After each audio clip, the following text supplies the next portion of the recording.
Galardão é um presente, né? É um reconhecimento. É um reconhecimento por um trabalho. Não é exatamente um presente. Porque às vezes um presente você dá para uma pessoa simplesmente porque ela é teu amigo. Mas um galardão, ele é dado para alguém por um reconhecimento. Assim como a Bíblia também diz, o hino diz, né? Lauréis. Lauréis. Lauréis também é uma forma de reconhecimento, são medalhas de honra. Quando vocês olham, por exemplo, quando vocês olham para os militares e vocês veem lá no peito deles, tem uns que tem tanta medalha que não tem espaço para botar nenhum dedinho ali, né? Aquilo ali é as medalhas que ele ganhou, né? Fez jus durante a sua carreira. Alguns deles não fizeram nada. Eles ganharam porque são amigos do fulano, tá? E um vai dando para um, para o outro, né? Para cada um. Tem mais. Se vocês olhar, por exemplo, a Coreia do Norte, quando o Kim Jong-un lá, o ditador, ele aparece com os seus grandões, os seus generais, o peito daquela gente lá, daqueles generais, é pura medalha. Isso são lauréis, isso são galardões que são dados às pessoas.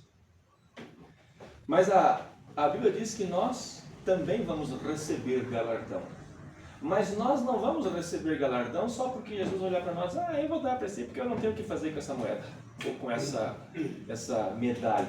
Lá no militarismo é assim. O camarada fez 20 anos de serviço, tem direito à sua medalha.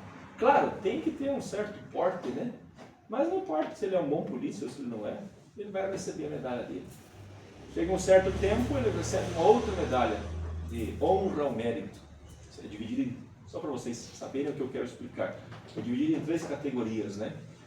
Terceira, segunda e primeira. E é só o camarada só ir trabalhar e fazer o serviço dele, ir para casa, não incomodar que já ganha. Mas quanto ao céu, irmão, o galardão que Deus quer dar para nós, não é só simplesmente vir na igreja e ir para casa, não. Ele vai dar o galardão para aqueles que realmente batalharam. Vocês se recordam daquela história?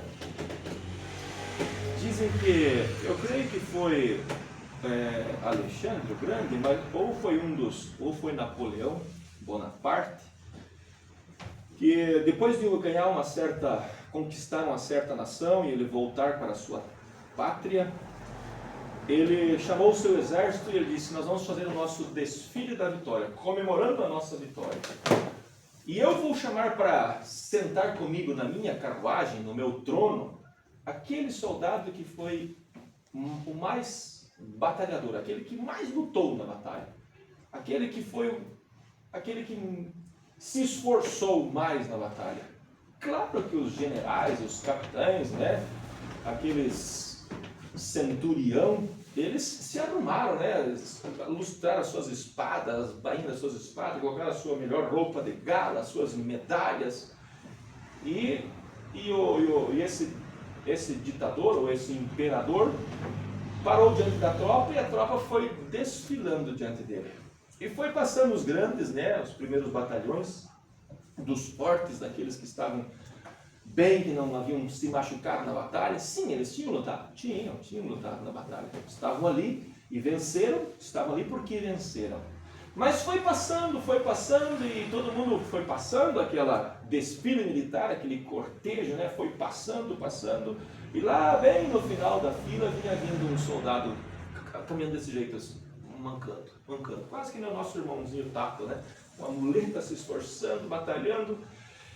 E o imperador não tinha escolhido ninguém. E quando chegou no último batalhão, o imperador olhou para aquela cena daquele soldado vindo, naquele pelotão, né, naquele último pelotão, aquele soldado vindo lá no meio deles, capengueando. E ele olhou para aquele soldado e chamou ele: ei, você, vem aqui.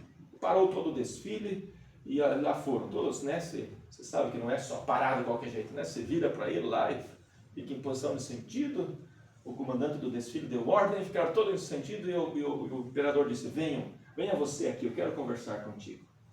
E o camarada foi, né, todo sofrido, se escorando, quem sabe, numa bengala, chegou diante do imperador, fez a sua continência, ficou em posição de sentido ali, como ele pôde, e o imperador perguntou para ele: onde foi que você conseguiu estas feridas aí? Por que é que você está andando dessa forma difícil? E ele olhou para o seu comandante-chefe, né, e disse: foi na batalha que eu adquiri estas feridas. E ele disse: então é você que vai ser coroado. Irmão, Deus não está procurando aqueles humanos assim. Há crentes hoje que se cortam o dedo na lata de sardinha e acham que é uma grande coisa, um grande sofrimento. Não, irmão. Deus nos chamou para realmente pelejar, lutar, nos esforçar. Recuar, voltar atrás, essa palavra não existe. Vocês sabem que havia um grande comandante, eu não me lembro quem é, creio que foi Tito, algum desses grandes comandantes do passado. Ele não ensinou para o Alexandre o Grande, ele não ensinou para o seu povo, para o seu exército, o toque de retirada. E ele estava enfrentando uma certa batalha, um grupo de gente muito forte, e ele viu que os soldados dele estavam sendo vencidos. E ele chamou o tocador de trombeta, né, o trombeteiro, porque todos os toques, né, a gente que é militar entende um pouco, né?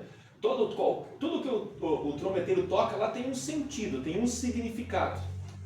Por isso que Paulo dizendo: se a trombeta der sonido incerto, quem se preparará para a batalha? Porque cada sonido tem um significado. E ele chamou o corneteiro, o trombeteiro dele, e disse: vem cá, homem, vem cá. Toque em retirada. E o corneteiro dele ficou esmorecido, ele não sabia o que fazer, ficou olhando perdido. E o general olhou para ele de novo: mas toque em retirada, homem, eu já te mandei para você tocar. E ele disse: Senhor, tu nunca me ensinou a tocar retirada. Glória a Deus. Jesus também não nos ensinou a tocar retirada, ele nos ensinou avantes, ó hostes celestiais. Amém.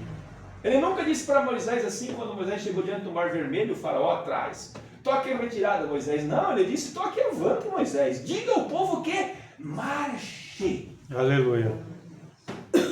É isso, irmão. Nós estamos em uma era, em um tempo em que nós temos que ouvir esta voz: marche, vamos adiante. E Jesus diz lá nas eras da igreja: ao que vencer. Não é aquele que volta, não é aquele que corre, mas é ao que vence. Ao que vence. E aquele general, creio que foi Alexandre, ele disse pro corneteiro dele, pro trombeteiro: toque, homem, eu te mandei. Ele disse: mas eu não sei, senhor, o senhor não me ensinou a tocar a retirada. Assim é Jesus, irmão. Ele não nos ensinou a tocar a retirada. Ah, mas e quando os problemas vêm? Nós encaramos o problema de frente, como encarou Sadraque, Mesaque e Abednego. Eles encararam o problema de frente. Era problema ou não era? Oh, se é, meu irmão. Era a vida deles que estava em jogo. E às vezes nós temos um probleminha tão pequenininho, às vezes um problema financeiro, às vezes um problema qualquer, e nós achamos que é uma grande coisa. Não, creio que é Paulo que diz que nós ainda não lutamos a ponto de estar com a nossa vida em perigo, mas são as lutas corriqueiras da vida. Mas nós temos que ir adiante. E quando o trombeteiro lá dele, o corneteiro, não soube tocar a retirada, ele disse: o senhor não me ensinou. E daí ele disse para o corneteiro: então toque avante, homem, toque avante, avante. O trombeteiro começou a tocar: avante, avante, avante, avante. E o exército começou a vencer o inimigo. É assim que nós vencemos, irmão. Não é olhando para os barcos que naufragaram, não é olhando para aquele que falhou, não é olhando para isso. Nós vamos olhar para aqueles que venceram. Porque quando Paulo escreveu a galeria dos heróis da fé, de quem Paulo falou? Hebreus capítulo 11. Paulo nos trouxe à memória aqueles que venceram. E Paulo disse: eles venceram pela fé. Amém. E eu e você, irmão, nós vamos vencer pela fé. Não há demônio suficiente no inferno que possa roubar uma fé genuína estabelecida no coração. Amém. Aleluia. E Deus deu a nós essa graça, irmão. Não é certo? Deus nos deu a graça de entender que Deus tinha uma promessa, uma mensagem para o nosso dia. Há perigo de um assembleano, desculpe, né, usar essa expressão, um batista, um metodista, seja quem for, vir e convencer você de que aquilo que você crê está errado e aquilo que ele crê está certo. Há perigo? Para mim não há perigo. Por que não há perigo? Porque nós nos pautamos, nós paramos como Pedro disse. Senhor, para quem iremos nós? Se só de ti procedem palavras de vida eterna. Há esperança de vida eterna na denominação? Não há, irmão. Não há. Se crer nas doutrinas da denominação, não há.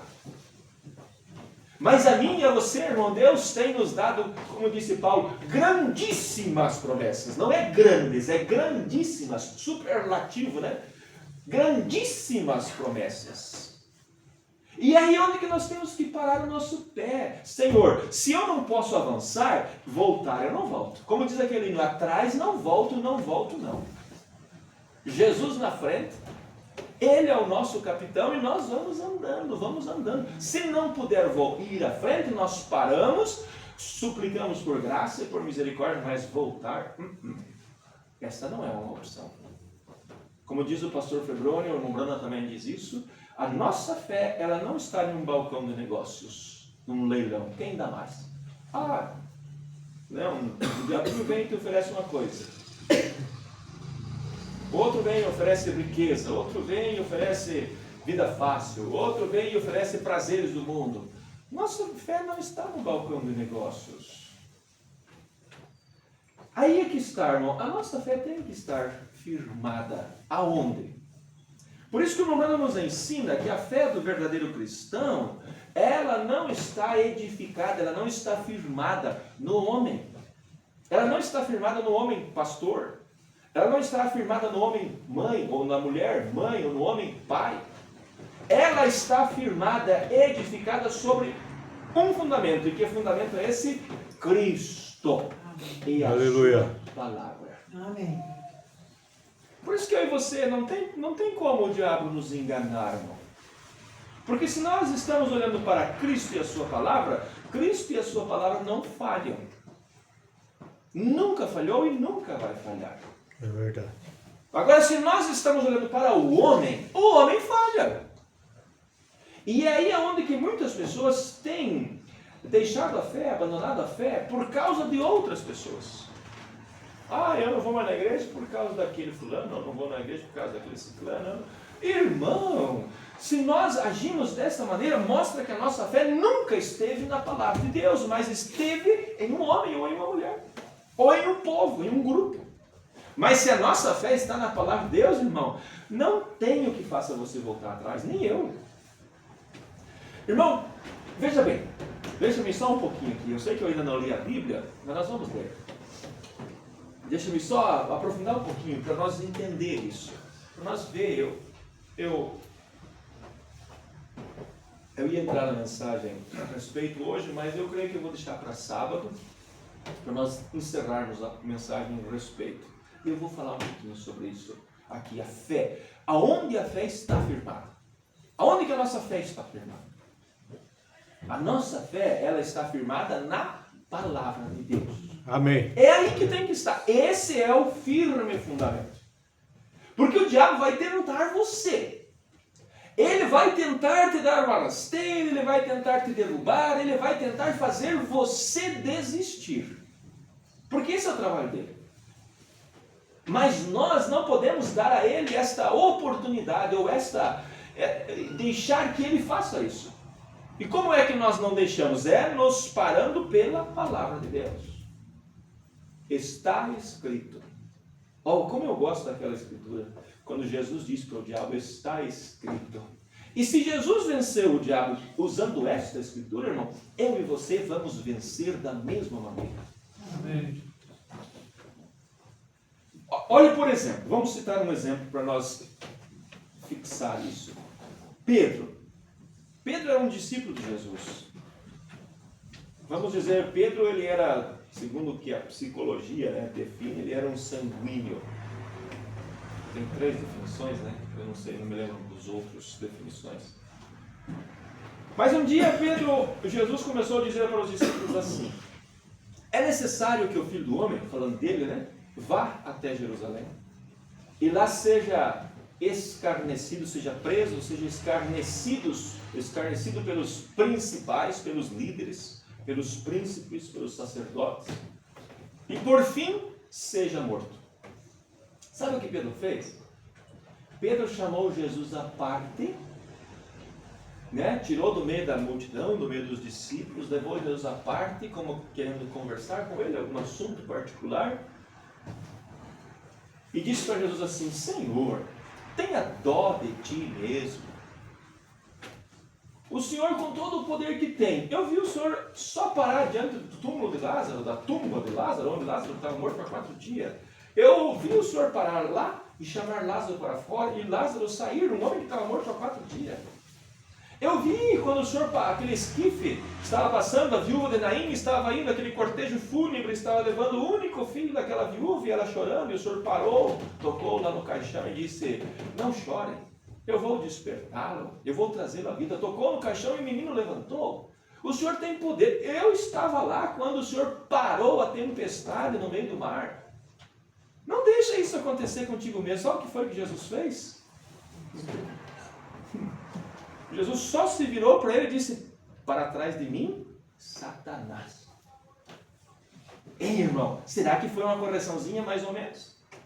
Ou foi realmente uma chicotada como a gente levava quando era uma cintada, aquelas bem fortes, uma suiteirada quando a gente levava dos pais da gente? Ou será que foi uma surra de pantufa, como às vezes a gente dá nos nossos filhos? Aquilo foi uma puxada muito forte. E você olha para Pedro, você não vê Pedro vindo nas costas. Jesus me xingou, me disse que eu sou o diabo. Nós não vemos Pedro fazendo isso. Por quê? Porque Pedro havia recebido a revelação quando Jesus disse para os discípulos assim: quem diziam os homens aí que eu sou? Eles eram uns dos que é João Batista, um que é Elias, um dos profetas, Jeremias. E Jesus olhou para os seus e disse: e vocês? Quem vocês dizem que eu sou? Sabe o que Pedro fez? Pedro levantou-se e disse: tu és o Cristo, o Filho do Deus vivo. Jesus olhou para ele e disse: bem-aventurado és tu, Simão Bar-Jonas, quer dizer, Simão, filho de Jonas. Porque não revelou isso para você. Quem revelou isso para você não foi o estudo, não foi um seminário, mas foi meu Pai que está no céu. Amém. E sobre esta revelação de quem eu sou, eu vou edificar a minha igreja, e as portas do inferno não vão prevalecer contra ela. Glória a Deus. Por isso que quando Jesus corrigiu Pedro daquela forma tão dura, Pedro se manteve no seu lugar, baixou a sua cabeça, quem sabe ele não entendeu nada. Jesus chamando ele de diabo, há poucos dias Jesus tinha dito para ele que ele tinha a chave do reino dos céus. Quando ele disse: tu és o Cristo, Jesus disse: eu vou te dar a chave do reino dos céus. O que você abrir está aberto, o que você fechar está fechado. E agora esse homem chega para Jesus e tenta levar Jesus para fora da palavra. E o que é que Jesus faz? Jesus recusa, Jesus corta aquele pensamento, porque ele sabia o que ele iria passar na cruz. Jesus não foi com os olhos vendados na cruz, ele sabia de antemão que ele iria passar lá. E se ele ficasse ouvindo estes conselhos, ele correria o risco, ele não cairia porque ele era Deus, mas correria o risco de ser tirado para fora da palavra. Mas ele não podia sair fora da palavra, porque ele era a palavra em vida. Mas eu e você, irmão, nós temos que ter cuidado, porque nós hoje temos uma fé, nós temos o Espírito Santo sob medida, mas vai chegar o dia em que nós vamos ter a totalidade do Espírito. Amém. Mas para nós chegar lá, irmão, nós temos que ir crescendo nesta fé, que está enraizada onde? Na palavra de Deus. Agora, para mim e você crescer, nós temos que alimentar esta fé. Como eu estava dizendo, quando Paulo escreveu Hebreus capítulo 11, Paulo não colocou lá nenhuma pessoa que foi derrotada no caminho. Paulo colocou lá todos aqueles que venceram. Sim, eles venceram, mas eles tiveram problemas, dificuldades, lutas. Olha só, agora sim eu vou ler, pode ficar sentado mesmo, vocês só me acompanhem. Hebreus capítulo 11. Olhe só o que Paulo diz. Ora, a fé é o firme fundamento das coisas que se esperam. Então a nossa esperança, ela se baseia na fé. Esperança não é fé. Esperança, ela baseia-se na fé. Porque a fé é este firme fundamento das coisas que se esperam e é a prova das coisas que se não veem. O irmão Branham tem uma mensagem que ele prega intitulada Fé, o sexto sentido. Você sabe, nós temos 5 sentidos no corpo, 5 sentidos no espírito. Mas a fé é este sexto sentido. Amém. Verso 2. Porque pela fé os antigos alcançaram testemunho. Pela fé. Pela fé entendemos que os mundos, pela palavra de Deus, foram criados. De maneira que aquilo que se vê não foi feito daquilo que é aparente. O mundo, a natureza, nós, nosso corpo, que nós somos, não é feito de coisas aparentes. Você sabe que o nosso corpo ele é composto por, creio que é 24 elementos. Por exemplo, cálcio. Você consegue procurar aí no teu corpo onde está o cálcio? Não consegue. Ah, está nos ossos. Sim. Quando você pega um osso, você enxerga o osso, mas você não enxerga o cálcio. Ele é invisível, mas ele está ali. Ferro. Tu consegue pegar e tirar uma barra de ferro do teu corpo? E o nosso corpo tem ferro, mas ele está invisível. Então aquilo que nós vemos, ele é feito de algo que é invisível.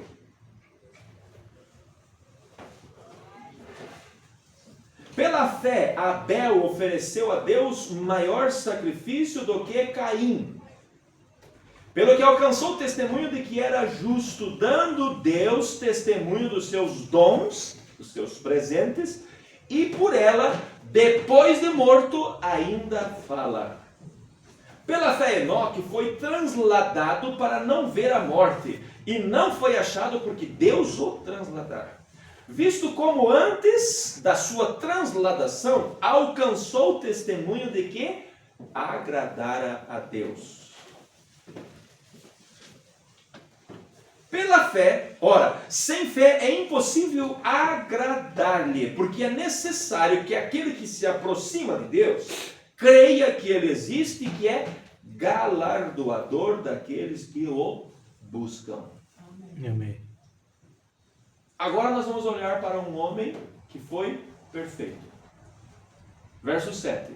Pela fé, Noé, divinamente avisado das coisas que ainda não se viam, temeu e para a salvação da sua família preparou a arca pela qual condenou o mundo e foi feito herdeiro da justiça que é segundo a fé. Eu disse para você que nós íamos falar de um homem perfeito.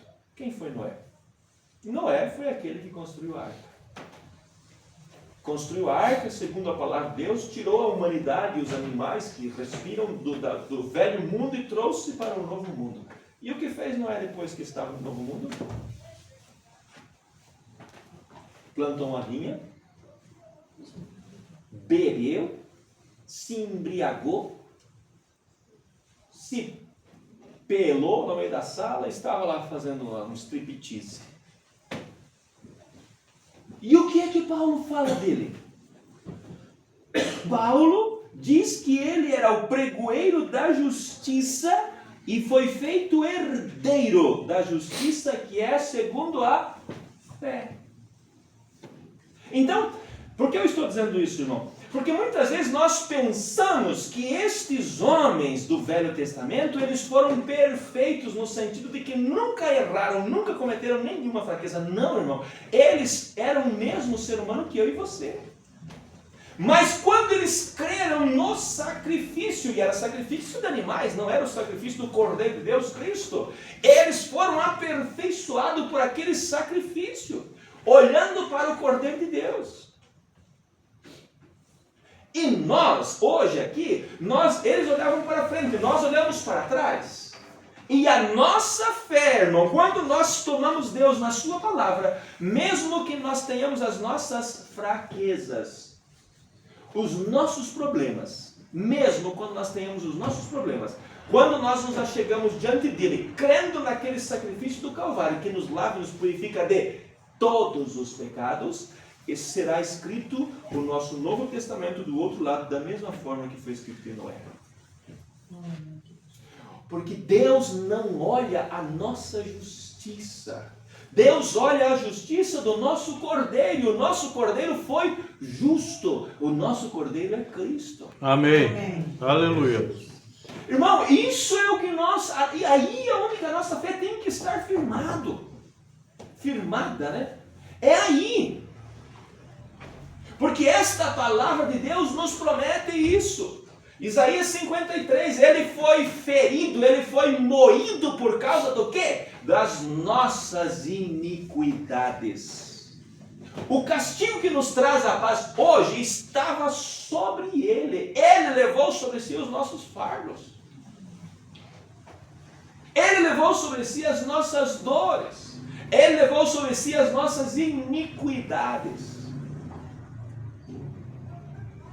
Ele levou sobre si tudo, toda a nossa maldade. Por isso Jesus disse: tomai sobre vós o meu fardo, o meu jugo, porque o meu jugo e o meu fardo, porque o meu jugo é suave e o meu fardo é leve. Por que nós vamos ficar carregando, arrastando uma vida de problema, de passado? Porque quem de nós não teve um passado ruim? A maioria de nós teve um passado difícil. E por que nós vamos ficar arrastando isso? Lança sobre ele a vossa ansiedade, as vossas preocupações. Por quê? Porque pela fé nós alcançamos justiça. Quando eu e você chegar diante de Deus, irmão, porque nós vamos chegar lá. Eu vou chegar, você vai chegar. Por que Amém. nós vamos chegar? Porque Glória você a Deus. crê na promessa de Deus. Amém. E a palavra de Deus não falha, não tem como falhar. É verdade. Nós vamos chegar lá. Amém. Mas quando nós chegarmos lá, irmão, nós não vamos chegar diante de Deus e dizer: Senhor, eu estou aqui porque eu fiz uma coisa boa, porque eu fiz isso, porque eu fiz aquilo. Nós não vamos chegar lá assim. Nós vamos chegar lá envolto no manto da justiça de Cristo. Glória a Deus. Claro, nós temos que ser batizados, temos que cumprir a sua palavra, mas não é porque nós fomos batizados que nós somos salvos. Nós somos salvos porque nós cremos na palavra. E então nós começamos a caminhar pela palavra. Porque Jesus disse assim: ninguém pode vir a mim se o Pai não trouxer. Então, se o Pai não trouxer, nem eu e você não conseguimos fazer nada de bom. A Bíblia chega a dizer que a nossa justiça é como trapo de imundícia. Trapo de imundícia, irmão, é algo bem difícil até de se dizer o que é. Então, o que nós fazemos de bom, o que nós fazemos de certo, se nós não temos Deus para nos ajudar a fazer isso, a nossa justiça, aquilo que nós fazemos de bom, é como um trapo de imundícia. Mas se nós fazemos o certo olhando para o Calvário, aquilo é aceito diante de Deus como uma oferta de cheiro agradável. Amém. Aleluia. Às vezes, quando a gente está andando na rodovia e a gente se encontra atrás de um caminhão de porco, vocês já andaram, né, suínos, ou atrás daqueles caminhão container que carrega vísceras, não sei o que carrega, e leva para fazer ração, misericórdia, que carniça aquilo. Assim é a nossa justiça própria diante de Deus, irmão. Ela cheira igualzinho isso aí, é um perfume. Você já foi num banheiro desaciado, às vezes, banheiro público, né? Hoje as coisas são um pouco mais cuidadas, né? Mas antigamente era um pouco mais difícil. Entrar naquele banheiro, tinha entupido o vaso, tinha derramado por cima, ele estava uma carniça. Essa é a justiça humana. Mas quando nós cremos em Jesus e nós fazemos as coisas pela sua palavra, por amor a Ele, pela justiça dele, irmão, aquilo é como um cheiro suave diante de Deus. Amém. Por isso nós não temos que estar preocupados, irmão. Nós não temos que estar preocupados com as nossas capacidades, porque a nossa capacidade vem do Senhor. Que Aleluia. fez o céu e a terra. Glória a Deus. Glória a Deus.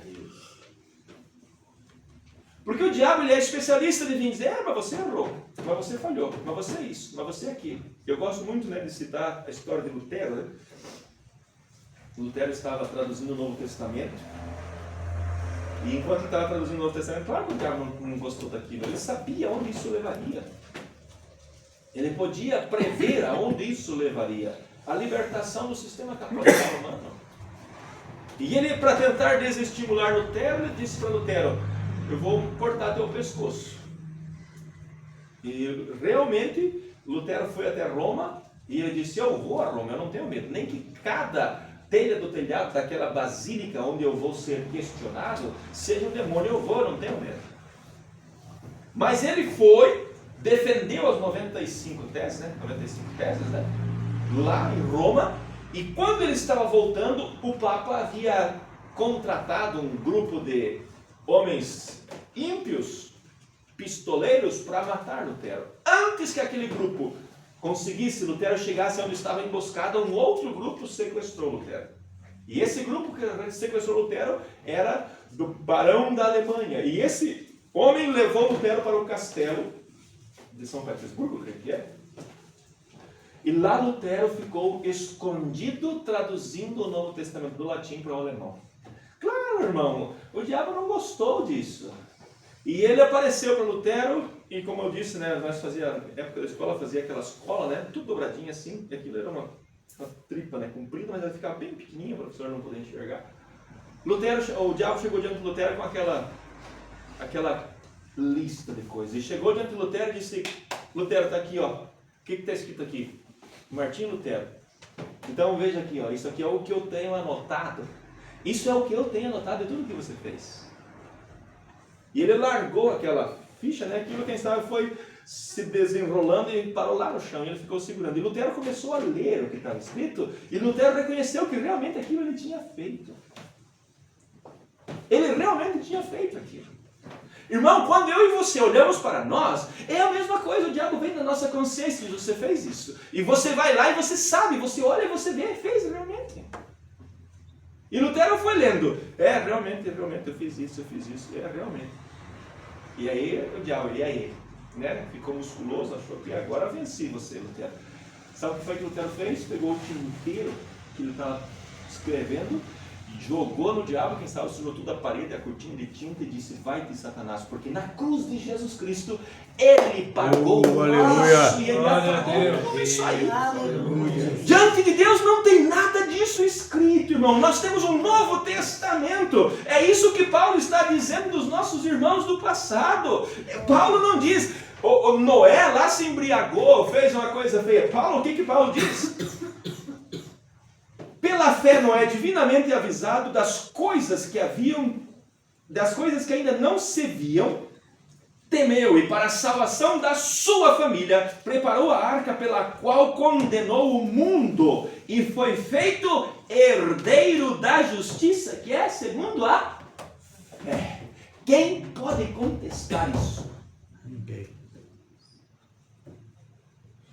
Paulo escreve, ele diz, quem é que pode nos condenar se quem nos justifica é Deus? Quem pode chegar diante de Deus e te acusar ou me acusar de pecado quando nós estamos escondidos sob o sangue de Jesus Cristo? Pelo quê? Pela fé, não é pelas obras. Você não está escondido no sangue de Jesus porque você é bom, porque você ajuda, porque você dá os dízimos, porque você vem na igreja. Não, isso nós fazemos porque nós somos salvos. Amém. Mas não para ser salvos. Nós só podemos fazer isso porque nós somos salvos. Por que você vive a vida correta? Porque você é salvo. O Morada chega a dizer, mesmo se Deus me mandasse para o inferno, de lá eu continuaria gritando e dizendo, Senhor, eu te amo, eu te amo. Como Deus vai fazer isso com uma pessoa desta maneira? Agora, quando nós não temos revelação, quando aquela pessoa não tem revelação do que ela é, irmão, aí é um problema. Aí é um problema. Quando não tem revelação, não entende, não compreende o que ela é. Aí ela vai ser jogada de um lado para o outro, como as ondas do mar jogam aquele barquinho. mas se ela sabe quem ela tem uma âncora, e aquela âncora está firmada além daquilo que se vê. Aquela âncora está agarrada lá embaixo. Sabe, eu pensava que a âncora de um barco, ela era largada e ela iria direto para o fundo assim. Mas você sabe que não é? Eu fui pesquisar outro dia, como que os barcos ancoram? Às vezes aquele barco tem quilômetros de corrente, ou antigamente era corda, né? De corrente ou de corda. Na ponta daquela corrente existe a âncora. E aquela âncora é lançada e aquele barco vai deslizando e a corrente vai indo até que ela alcança o fundo. Mas aquela corrente ela não vai ficar aqui. Ela vai ficar às vezes 4, 5 quilômetros longe daquele barco. Afundada lá, vamos dizer lá na profundidade de 30, 40, 50 metros, 100 metros, a 5 quilômetros, aquela corrente está lá. E aquela âncora, aquela âncora baixa no fundo e a corrente também baixa no fundo e ela vem deslizando pelo fundo e ela começa a subir bem devagarinho em direção àquele barco. E quanto mais a onda empurra aquele barco, mais aquela âncora entra na terra. Ou na areia, mais ela se firma. Por isso que o barco não é arrastado, irmão. Não é só a âncora que segura ele. Há uma corrente que também ajuda ele a ficar sustentado. Por isso que ele não vai. Amém. E o que é a nossa corrente que nos segura? É este amor de Jesus Aleluia. Cristo mostrado por nós no Calvário, irmão. É isso que ancora, que ajuda esta âncora. Por isso que o Holanda diz, um cristão, ele lê a sua Bíblia e ele ora todos os dias. Por quê? Porque ele tem medo de ir para o inferno? Não, é porque há um amor lá dentro. Assim como você, como nós, tratamos os nossos filhos, cuidamos deles, damos de tudo. Às vezes fazemos coisas que as pessoas vão dizer, mas você fez isso? Sim, por amor. A gente faz por amor, não é porque esperando que ele seja bom, mas é por amor porque nós amamos. Amém. Amém. Da mesma forma Deus fez por nós e Deus espera esse amor ser correspondido. Amém. E quando eu e você chegar lá do outro lado e nós formos olhar, irmão, para o livro escrito sobre nós lá, não vai estar as nossas fraquezas. Não vai estar registrado os nossos erros. Lá vai estar registrado. Tal dia, aquele irmão ou aquela irmã fez algo, orou por um enfermo e lá estava Deus fazendo com que ele orasse por aquela pessoa e aquela pessoa foi curada. Lá vai estar aparecendo o dia em que você entregou aquele folheto para aquela pessoa e através daquela pessoa, através daquele folheto, aquela pessoa leu, o Espírito Santo entrou lá e converteu o coração daquela pessoa. É isso que vai estar escrito lá. Amém. Não vai estar escrito as tuas fraquezas. Por quê? Porque as nossas fraquezas nós colocamos sob o sangue de Jesus Cristo. E esse sangue nos lava e nos purifica de todo o pecado. Olha, vamos ler mais um pouquinho, ainda tem mais um pouquinho de tempo. Vamos ler mais um pouquinho, versículo 8. Pela fé, Abraão, sendo chamado, obedeceu, indo para um lugar que havia de receber por herança, e saiu sem saber para onde ia. Pela fé, habitou na terra da promessa, como em terra alheia, morando em cabanas com Isaque e Jacó, herdeiros com ele da mesma promessa.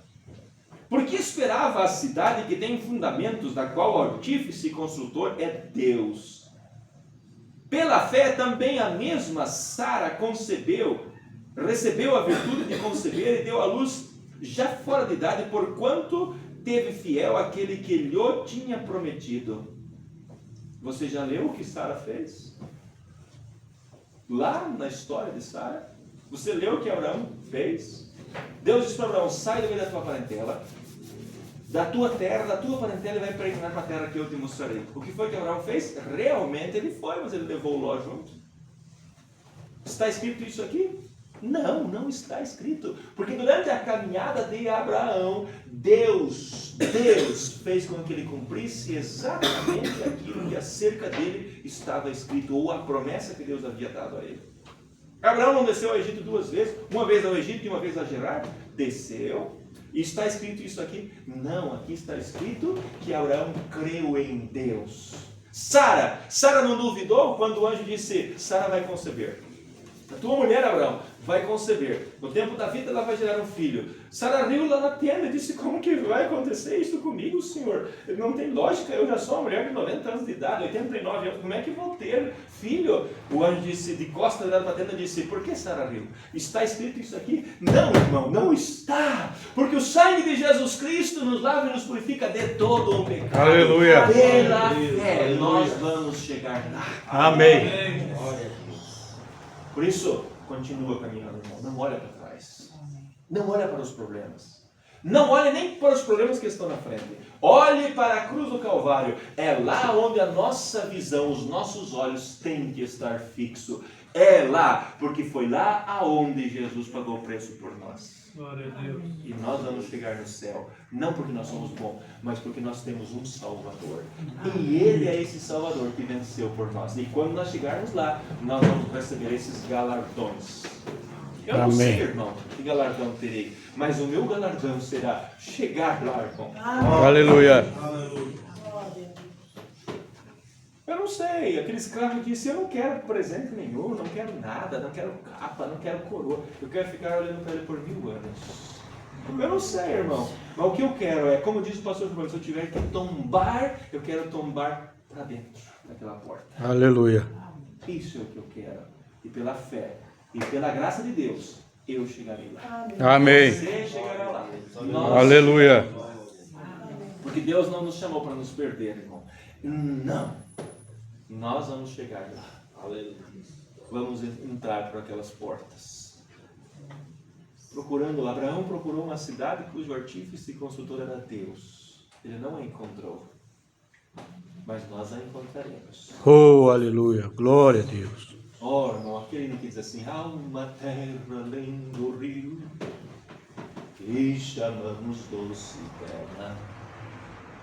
E somente alcançaremos pela fé. Nós vamos entrar por aquelas portas. Aleluia. Ele nos chamou, Ele que nos fez ovelhas do seu pasto. Não foi você e nem eu, mas foi Ele. Por isso mantenha-se firme caminhando adiante. Amém? Vamos ficar em pé, por favor. Querido Deus, quando nós olhamos para as Tuas promessas, nós nos sentimos tão fortes, Senhor. Nós nos sentimos gigantes. E nós olhamos para os nossos problemas, eles se tornam tão pequeninos.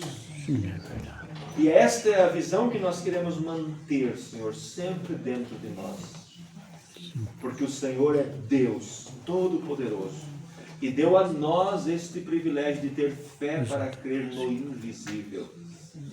E mesmo quando as lutas vêm e os mares se revoltam, nós ainda podemos olhar além do mar revolto e ver há uma âncora segurando na eternidade.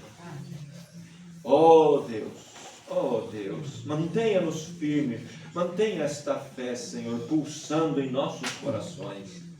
Como quando nós colocamos a mão sobre o nosso pulso e nós sentimos o nosso coração batendo, ritmado, batendo. Assim também, Senhor, nós queremos a nossa fé firmada na Tua palavra.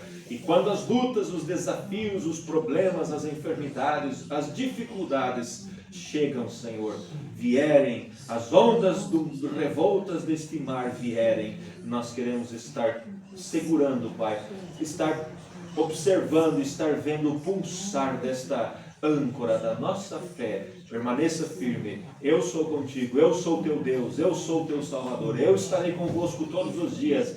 Eu vos chamei, eu vos fiz ovelhas do meu pasto, eu vos dei o reino, ao Pai agradou dar-vos o reino, ó pequeno rebanho. Deus, é estas promessas que nós estamos sempre olhando, não para as nossas dificuldades, porque se olharmos para elas, nós vamos cair, vamos falhar, vamos desanimar, mas nós não estamos olhando para elas, nós estamos olhando para a Tua promessa. O Senhor disse, aquele que crê em mim tem vida eterna, não entrará em condenação, mas já passou da morte para a vida. Bendito seja o Senhor, que nos deu esta fé para crer no Senhor, na tua palavra. Muito obrigado, Senhor. Mantenha, Senhor, nossos pés firmes, caminhando adiante, Senhor, não olhando para as coisas desse mundo, como diz a tua palavra, como olhando para o invisível, aquilo que não se vê, mas se sente, este sexto sentido, Pai. Ajude cada um de nós, ajude nossos irmãos, Pai, nas suas lutas, nos seus problemas, e que cada um possa, esta fé possa estar ancorada bem firme e, ó Deus, prosseguir na jornada cristã. No nome de Jesus Cristo nós te pedimos. Ajuda aqueles que estão enfermos, Pai. O diabo sempre procura lançar as suas iscas, os seus problemas, as suas enfermidades, as suas dores, mas nós não cremos nela. Nós cremos na tua palavra, porque a tua palavra diz no Salmo 103 que o Senhor é aquele que sara todas as nossas enfermidades, não só uma parte, não só as pequenininhas, mas todas as nossas enfermidades. Isaías 53 diz que o Senhor levou sobre si todas as nossas dores. Oh Deus, que promessa nós temos, Pai, que promessa. Por isso mantenha-nos firme, crendo, Senhor. Nunca permita, Senhor, nossa fé desvanecer, parar, desanimar. Nós não queremos isso, Senhor. Nós queremos nos manter firmes e caminhando adiante. Por isso, olhe por aqueles que estão enfermos, Senhor. Ancore a sua fé, que eles tenham cada um, Senhor, revelação para crer na tua palavra, Senhor, e ancorar na sua alma e dizer: esta promessa é minha. Eu quero isso, eu aceito isso e eu terei o resultado da fé. Abençoe, Pai, cada um dos teus filhos, mesmo aqueles que não estão aqui, Senhor, nossos familiares, nossos amigos, aqueles, Pai, que nós amamos e queremos ver eles aqui nesse lugar, junto com nós, te adorando, Senhor, cantando estas canções, ouvindo a tua palavra. Nós reclamamos cada um diante de ti, Senhor, e o Senhor sabe como fazer para trazê-los. Nós pedimos, Pai, que o Senhor seja misericordioso, e assim como trataste com nós, trate com cada um daqueles que nós amamos, porque, Pai, quando o teu profeta esteve além da cortina do templo, aquela voz disse para ele: estarão aqui todos aqueles que te amaram. Tudo que você amou e todos aqueles que te amaram estarão aqui. Oh Deus, se para o profeta foi esta a promessa, quanto mais para o nosso Jesus, quanto mais é a promessa do nosso Jesus, aquele que nós amamos, aquele que nós desejamos, Deus, e nós amamos também nossos familiares, nossos amigos, aqueles que nos rodeiam, e nós os reclamamos diante de ti, Pai, porque isto foi o que o Senhor disse, aquela voz disse ao profeta: tudo que você amou. Então ajuda-nos a amar com um coração sincero, verdadeiro, Senhor, e conquistar, Senhor, com esse amor cristão, a alma do pecador, alcançar, Senhor, levar esta mensagem adiante, esta palavra, mas não levar de uma forma dura, de uma forma fria, como que batendo em um metal frio, mas aquecido pelo teu amor, Senhor. E então aquele metal aquecido, ele molda-se, ele se forma, como aquele ferreiro quer que ele se forme. Assim também, Senhor, que o amor esteja sempre em nossos corações, em nossas atitudes, em nossas palavras, Pai. Sempre nos colocar no lugar do nosso irmão, pensar nele, preocupar-se com ele, ajudar, Senhor. Dá-nos esta graça, Senhor. Nós pedimos. Nunca deixe nós ficar jogando pedra. Tira de nós, Pai, esse espírito de julgamento. Se há alguém em mim, Senhor, seja, Pai, seja misericordioso e que nós possamos amar, demonstrar amor, porque a tua palavra diz que permanecem três coisas: o amor, a fé e a esperança, e o amor entre estes é o maior. Então que nós possamos amar, Senhor, nossos semelhantes, nossos irmãos, nos preocupar e sempre estar, Senhor, procurando ajudar, nunca sendo uma pedra de tropeço, mas uma ajuda, Senhor, no caminho. Ajuda teus filhos, cada um, Senhor, cada lar, cada família, Senhor, que haja, Senhor, aquela doce convivência, aquele doce Espírito do Senhor nos lares, nas famílias, que haja, Senhor, a doçura do teu Espírito Santo. Oh Deus, no nome de Jesus Cristo, olhe por nosso pastor, continue ajudando ele em sua recuperação. Nós te agradecemos por o Senhor estar ajudando ele estar melhorando. Muito obrigado, Pai. Pai.